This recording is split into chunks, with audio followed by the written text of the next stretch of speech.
Hi, I'm Beck. Welcome to a video about anticipated releases for 2024. I have about 10 or 11 books to talk about really quickly. I'm so excited about all of them. Let's get into this video. Firstly, I have a February release, and that is the sequel to Wolfsong, which is Heart Song by TJ Klune. I absolutely adore this series. It is about Ox, and he forms this friendship and family bond with the Bennett family, who move in across the street from him shortly after his abusive father leaves him and his mother, so he's really scrambling for some stability. He also takes up a job in the local mechanics store, and he starts to build his found family from this small town. It's also a small town male-male romance, and I loved just seeing that develop and seeing all the trust between the characters was just so beautiful. I finished this in 3 days. I absolutely destroyed and devoured it, and I loved it so much. Same can be said about the sequel Raven Song. I adored that one too, and I think I read it in pretty much as much time. And I think I'm going to do the same to Heart Song, which comes out I think on the 6th of February. Nope, I lied. That was the next release I've got on my list. I skipped ahead by accident. This one comes out on the 1st of February.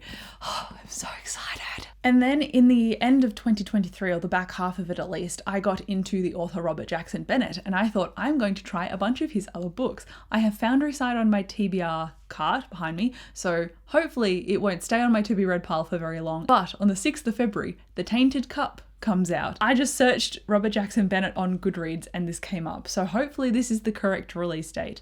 But the synopsis that I've briefly written down says, in Dertana's most opulent mansion, a high imperial officer lies dead, killed by all appearances when a tree spontaneously erupted from his body. Anna Dolbara is the best and most eccentric detective in the Empire. She will investigate this mystery with her assistant Dinios Cole, who has a perfect memory.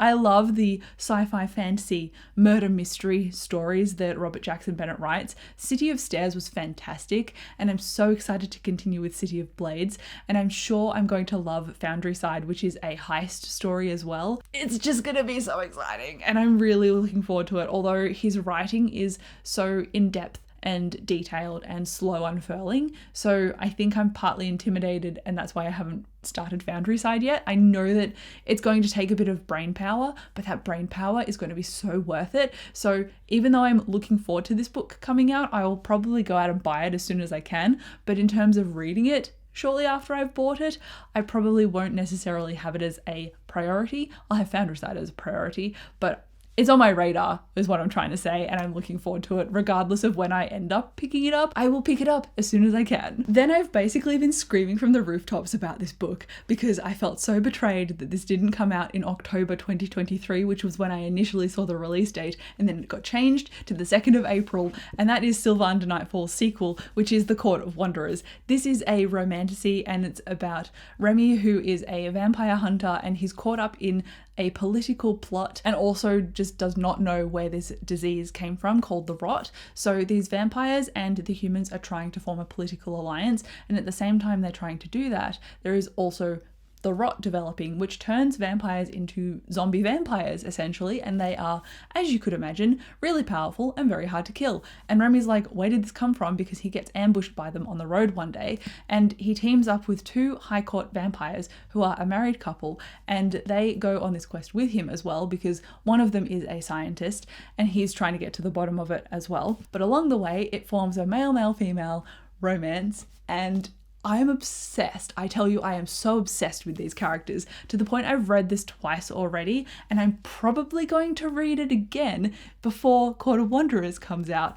I'm looking forward to all of the world building that is going to influence the second book, because there are some events, especially at the end of this one, that are going to trigger a lot of intense trauma and conversations in our main trio. I'm just so excited about seeing everything develop further and connections develop even more, and you know, these gruff characters having an emotional vulnerability with each other.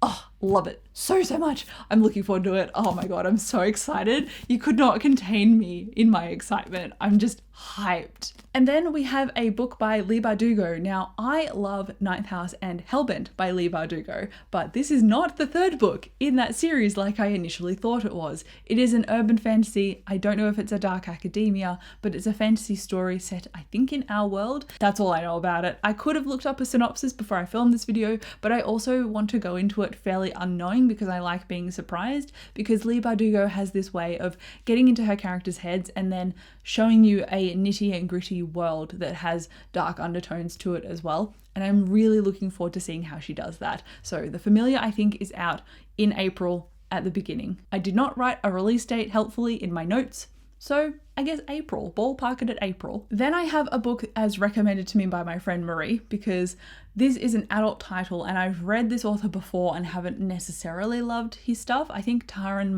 Matharu is his name, but he's got Dragon Rider coming out. So, you know, dragons, adult fantasy, of course I'm into it. The synopsis is like a fearless orphan, an ambitious handmaiden, free from the empire that would imprison them. It's got magic, warriors, and dragons. That's enough to sell me. I am intrigued and I'll keep an eye on it. It comes out, I said, on the 25th of April. Am I going to get to it on the 25th of April? Kind of like the Robert Jackson Bennett book. I might just snaffle it on that date and then read it at a later date. We will see. Then there is a third book in a series coming out. I think it's going to also conclude the series, and that is Mirrored Heavens, which is the Black Sun and Fevered Star sequel. I haven't written in my notes what it's about, given that it's a third book, and I can't really tell you much more. I know that the first book, Black Sun, is about several different key characters. One of them is a teak, and so she has this connection to nature and water and can kind of, you know, turn almost mermaid-like, and she's a sea captain, and at the beginning of Black Sun, she is in a jail cell for drunk and disorderly, and someone breaks her out and says, I need you to go on this sea voyage, I need to pay you to transport some cargo, and that cargo turns out to be a person, and that person is Serapio, and at the beginning of the story he is indoctrinated into a cult, a religious cult, and then they are going to this city on this ship, and in this city there is a overarching religion of the sun gods, and Serapio is part of the crow gods, not the sun gods. So there is a whole religious aspect that is tied into the magic system and a rebellion as well. Yeah, it's very intense, but very good. And I loved the magic. This one was not as tense and I gave it a 3, whereas I gave Black Sun probably a 4.5. So I'm hoping that the third book kind of lifts and redeems it a little bit. But at the same time, I'm nervous because I don't think it's going to redeem the series. And I think I might end up putting it down. I hope I don't, but I might. And that one comes out on the 4th of June. Then I found this book, it just randomly popped up. No, I think I was at a bookstore and I saw the cover and I'm like, this is awesome. So for some reason, it's got an Australian release date, but online it says that it's not releasing for months. So it's called Bloodguard, and Bloodguard comes out on the 25th of June. If I can find it in store, I'll get it early. Otherwise, I don't really care and I'll just wait. It doesn't really bother me. But it's a romantasy, which is a romance and fantasy, kind of like Silver Under Nightfall, which I adored. It says tens of thousands of gladiators, and today only one will rise.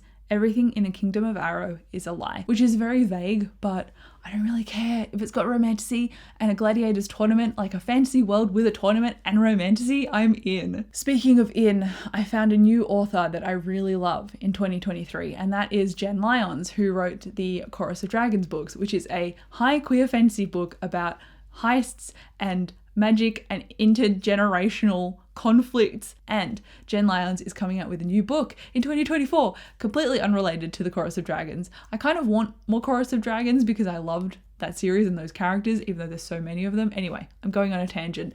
The Sky on Fire is what this new book is called, and that's coming out on the 9th of July.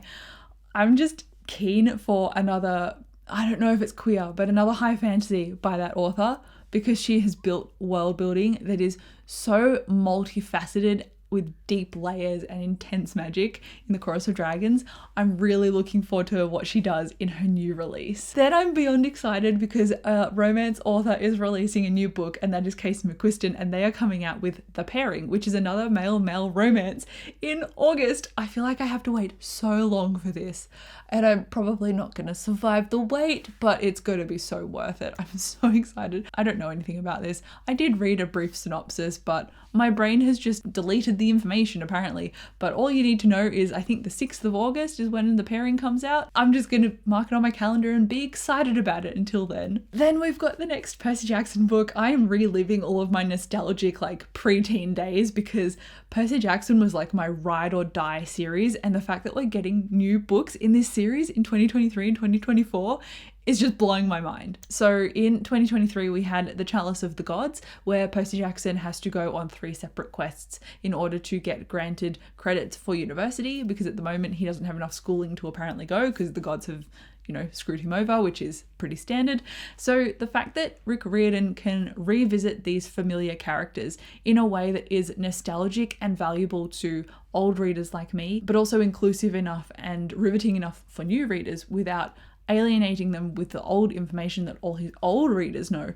Very clever, very greatly balanced. And the humor is just fantastic and on point as well. So this next one comes out in September in 2024. And honestly, I'm sad that I have to wait that long, but I'm also so excited to read it because Percy Jackson, I just love Percy Jackson. And then finally, a huge release is coming out in the 6th of December, 2024. If you couldn't guess, it is Brandon Sanderson's Stormlight 5, Night of Wind and Truth. I am a huge Stormlight fan, so the fact that this has a tangible release date, I don't think I'm okay. It doesn't feel real to me. Until it's sitting on my desk in front of me, like the chunk of book that could be a weapon that it is, because I know it's going to be over 1,000 pages long. I don't believe it yet. I don't believe it. I'm going to have to reread all of the Stormlight books yet again to refresh my memory for the huge release in December.